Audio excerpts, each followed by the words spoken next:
In a world constantly brimming with noise, where distractions tug at our attention and the rhythm of everyday life seems unyielding, there is a story that quietly whispers a truth we may have forgotten. It is a story of a Buddhist monk who, in the simplicity of his silence, teaches us a lesson that is as timeless as it is transformative: the incredible power of silence.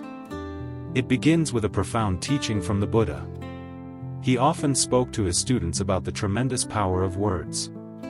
Our words, he would say, are like the sharpest knives in the world.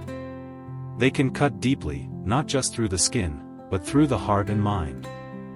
While words may not leave physical scars, they can leave emotional wounds that can last a lifetime. Buddha warned that words, when used carelessly, could become the most dangerous weapon one could wield. However, he also knew that words could be a source of immense strength. When used wisely, kindly, and with great consideration, they could inspire, heal, and build. The problem, Buddha explained, was not that words were inherently good or bad, it was the way people used them. They could be the key to success or the cause of deep misery, depending on when, where, and how they were spoken. This principle became the foundation of a lesson shared by a wise Buddhist monk in a remote part of India, deep in the quiet forests where only the rustling leaves and the calls of birds could be heard. One day, a king visited this monk, seeking answers to a problem that no amount of wealth or luxury could solve.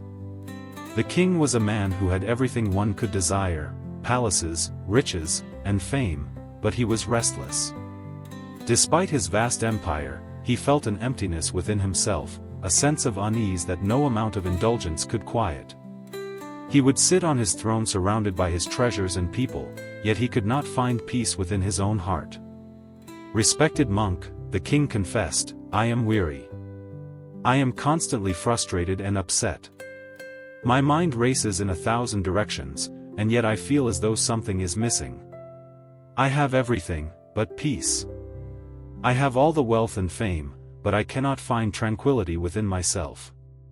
Please, help me find the peace I am desperately searching for."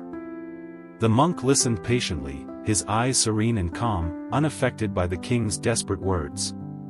After a long pause, the monk spoke gently, "Your mind is restless because you are constantly seeking outward. You have the answer within you, but you have not yet discovered it." The king was puzzled. "What do you mean? I have tried everything, yet my mind is like a storm that will not calm." The monk smiled, "I want to do an experiment with you. Will you trust me? If you do, your unrest will disappear, and you will find peace." Desperate, the king agreed. "I am ready to do anything to find peace. Please, tell me what to do." The monk, in his calm and unwavering manner, gave the king a simple yet profound instruction: "For the next 15 days, I want you to live here in my monastery. You will live as simply as the others, without the luxury or distractions you are accustomed to. But most importantly, you must remain silent for most of the day. Speak only when absolutely necessary." The king, though initially taken aback by the simplicity of the monk's suggestion, agreed. How could silence, something so simple, be the answer to his inner turmoil? But his need for peace was stronger than his doubts, so he nodded and accepted the monk's plan. On the first day, the king found it nearly impossible to keep silent. His mind buzzed with thoughts, questions, and worries. He longed to speak, to give voice to the restlessness inside him. It was as though his thoughts were 1,000 birds fluttering within the confines of his mind, each one trying to escape. He resisted the urge to speak, following the monk's instructions, and spent the day in stillness, sitting in solitude. That night, as the moonlight filtered through the trees and the silence of the monastery embraced him, something unexpected happened. The king, who had been so accustomed to constant noise and company, began to feel a strange sense of peace. It wasn't immediate or overwhelming, but it was there, subtle, quiet, and peaceful. The restlessness within him began to quiet, like a storm that was slowly losing its power. The next day, the king continued his silent retreat. He spent time in solitude, walking through the forest, watching the trees sway in the breeze, observing the birds flit from branch to branch, and taking in the beauty of the flowers that dotted the landscape. For the first time, he truly saw the world around him, not as a distant observer, but as a participant in its unfolding. Nature, in its simplicity, began to speak to him in ways he had never before understood. For 10 days, the king remained in silence, and with each passing day, the turmoil within him lessened. The constant chatter of his mind, the never-ending worries and concerns, began to fade away. The more he embraced the silence, the clearer his mind became. He began to see the futility of his past distractions, the endless pursuit of things that, in the end, had brought him no peace. On the 12th day, something remarkable happened. As the king sat alone in meditation, his body relaxed, and his mind, free from the clutter of unnecessary thoughts, sank into a deep state of stillness. His eyes closed on their own, and for the first time in his life, he felt a profound sense of peace wash over him. His mind, once chaotic and troubled, was now calm, serene, and completely at ease.